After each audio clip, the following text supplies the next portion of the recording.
हरे कृष्णा। श्रीमद् भगवत गीता यथारूप अध्याय 11 श्लोक संख्या 43। आप इस चर तथा आचर संपूर्ण दृश्य जगत के जनक हैं। आप परम पूज्य महान आध्यात्मिक गुरु हैं। ना तो कोई आपके तुल्य है, ना ही कोई आपके समान हो सकता है। हे अतुल शक्ति वाले प्रभु, भला तीनों लोगों में आपसे बढ़कर कोई कैसे हो सकता है। तात्पर्य: भगवान कृष्ण उसी प्रकार पूज्य हैं जिस प्रकार पुत्र द्वारा पिता पूज्य होता है। वे गुरु हैं क्योंकि सर्वप्रथम उन्हीं ने ब्रह्मा को वेदों का उपदेश दिया और इस समय वे अर्जुन को भी भगवत गीता का उपदेश दे रहे हैं। अंततः वे आदि गुरु हैं और इस समय किसी भी प्रामाणिक गुरु को कृष्ण से प्रारंभ होने वाली गुरु परंपरा का वंशज होना चाहिए। कृष्ण का प्रतिनिधि हुए बिना कोई ना तो शिक्षक और ना आध्यात्मिक विषयों का गुरु हो सकता है। भगवान को सभी प्रकार से नमस्कार किया जा रहा है। उनकी महानता अपरिमेय है। कोई भी भगवान कृष्ण से बढ़कर नहीं, क्योंकि इस लोक में या वैकुंठ लोक में कृष्ण के समान या उनसे बड़ा कोई नहीं है। सभी लोग उनसे निम्न हैं।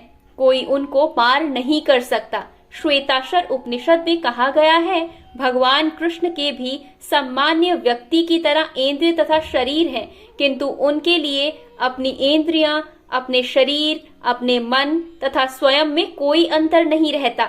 जो लोग मूर्ख हैं वे कहते हैं कि कृष्ण अपने आत्मा, मन, हृदय तथा अन्य प्रत्येक वस्तु से भिन्न है।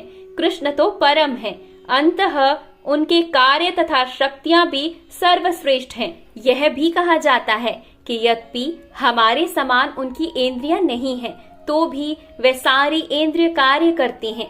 अंततः उनकी इंद्रियां ना तो सीमित हैं, ना ही अपूर्ण हैं। ना तो कोई उनसे बढ़कर है, ना उनके तुल्य है। सभी लोग उनसे घटकर हैं।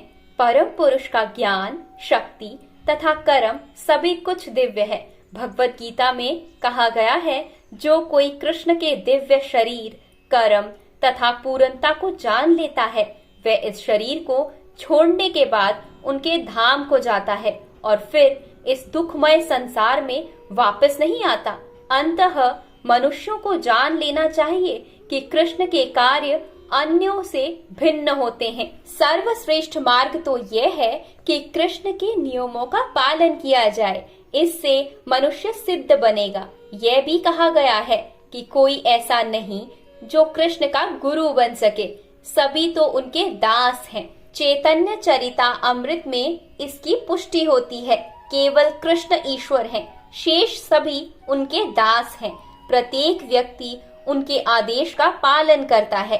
कोई ऐसा नहीं जो उनके आदेश का उल्लंघन कर सके। प्रत्येक व्यक्ति उनकी अध्यक्षता में होने के कारण उनके निर्देश के अनुसार कार्य करता है। जैसा कि ब्रह्म संहिता में कहा गया है कि वे समस्त कारणों के कारण हैं। हरे कृष्णा।